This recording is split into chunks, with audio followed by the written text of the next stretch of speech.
How to send Toncoin from Binance to Tonkeeper. Now first of all, open the Binance app, make sure to log into your account, now tap on Assets, now tap on Spot. Now here, as you can see, tap on Withdraw. Now search for Toncoin here, as you can see. So after you find it, tap on it. Now here tap on Send via Crypto Network. And as you can see here, you need the recipient address to get it. Now go to your Tonkeeper wallet and open it. Now after that, what you need to do, you can select the coin from here. As you can see, tap on Ton. Now tap on Receive.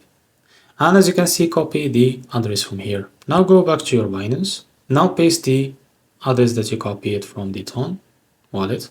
Now select the network as the open network. Now if you have the memo, you can provide it. If you can't, it's your choice. In the amount, you can type how much you want to transfer. And as you can see, after that, tap on Withdraw. So as you can see, I don't have any fund on my Binance. I can't be able to do that. Now for you, if you tap on Withdraw, you can complete the process.